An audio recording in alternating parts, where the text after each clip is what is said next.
Day 191, Monday, June 26th. Deuteronomy 9. Deuteronomy 9 1-29 NKJV.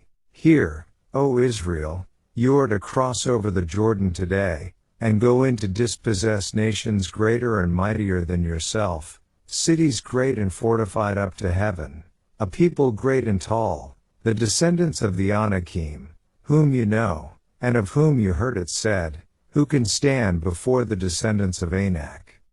Therefore understand today that the Lord your God is he who goes over before you as a consuming fire. He will destroy them and bring them down before you, so you shall drive them out and destroy them quickly, as the Lord has said to you.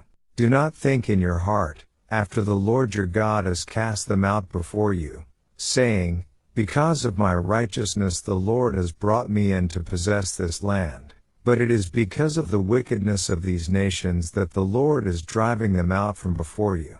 It is not because of your righteousness or the uprightness of your heart that you go in to possess their land, but because of the wickedness of these nations that the Lord your God drives them out from before you, and that he may fulfill the word which the Lord swore to your fathers, to Abraham, Isaac, and Jacob.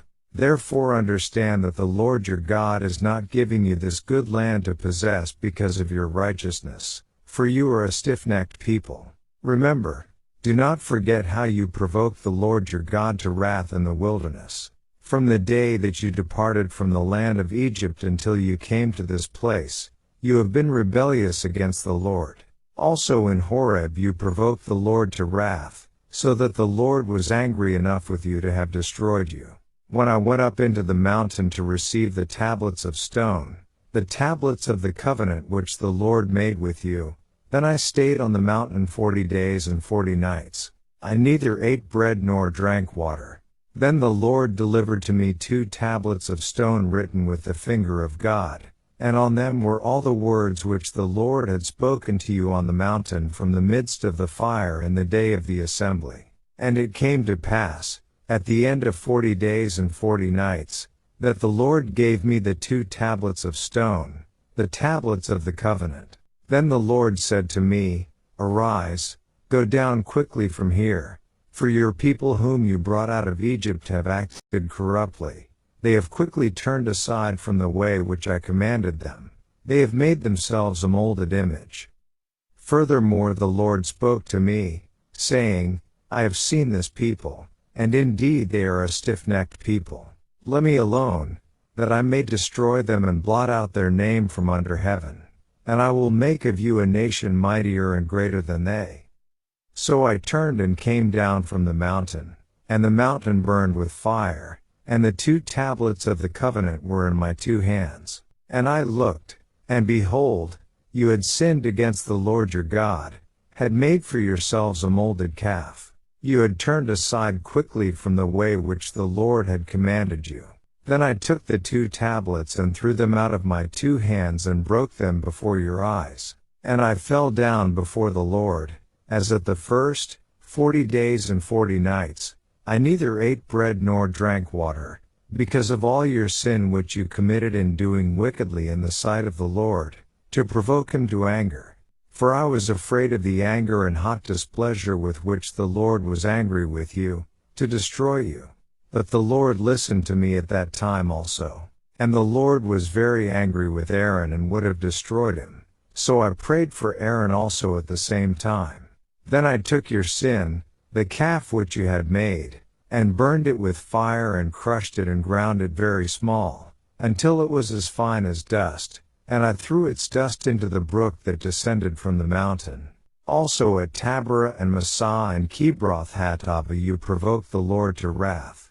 Likewise, when the Lord sent you from Kadesh Barnea, saying, Go up and possess the land which I have given you, then you rebelled against the commandment of the Lord your God, and you did not believe him nor obey his voice. You have been rebellious against the Lord from the day that I knew you. Thus I prostrated myself before the Lord. 40 days and 40 nights I kept prostrating myself, because the Lord had said he would destroy you.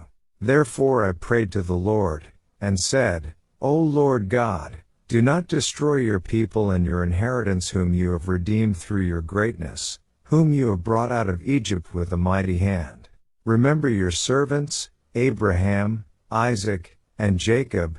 Do not look on the stubbornness of this people, or on their wickedness or their sin, lest the land from which you brought us should say, because the Lord was not able to bring them to the land which he promised them, and because he hated them, he has brought them out to kill them in the wilderness. Yet they are your people and your inheritance, whom you brought out by your mighty power and by your outstretched arm. Daily Deep Dive. The UCG reading plan states the following on this chapter. Moses continues explaining that Israel is not going to inherit the promised land because of their righteousness, but because of the foreign people's wickedness, and because of the unconditional promise God had made to Abraham, Isaac and Jacob to bring their descendants into the land, verses 4-6. To drive the point home even more, Moses reminds them of the episode with the golden calf, along with some of their other rebellions, and how they, being a stiff-necked people, provoked God so much that he was willing to totally destroy them had it not been for Moses' intervention, verses 14, 18-20. To introduce this section, God inspired Moses in verse 7 to use the strong statement, "Remember, do not forget." This double imperative provides emphasis and adds weight to the sober reminders that follow. We too, if we are blessed today with physical possessions or status, might think that we obtained these because of our own righteousness. But God may have given us blessings for quite a different reason. It is possible to deceive ourselves, thinking that God is adding physical things to us because we are seeking him first, when, in reality, we are doing nothing of the kind. Perhaps the blessings are even a test to see where our loyalties lie.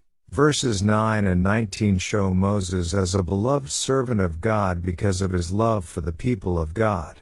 He stood in the gap as Jesus did for us all, and reflected the true character of God in his attitude. Verses 25-29 demonstrate that it pleases God when we remind him of his steadfast character and the promises he has made. Of course, he doesn't need reminding. Rather, it shows him that we remember who he is and what he has done for us and for others. End. Verse 1. This chapter again starts with and contains the Hebrew word Shema. By way of reminder, it means to hear, to understand what has been spoken and to respond in obedience to what is instructed. Verse 2, here in these first two verses, God makes it clear that Israel themselves have no shot at defeating these nations.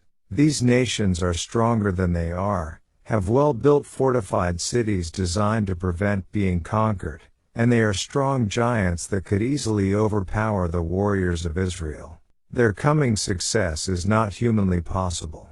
Verse 20, Moses both fasted, humbled himself and aligned himself with God's will, and prayed earnestly for God's mercy for Aaron and the people of Israel, and God responded to him.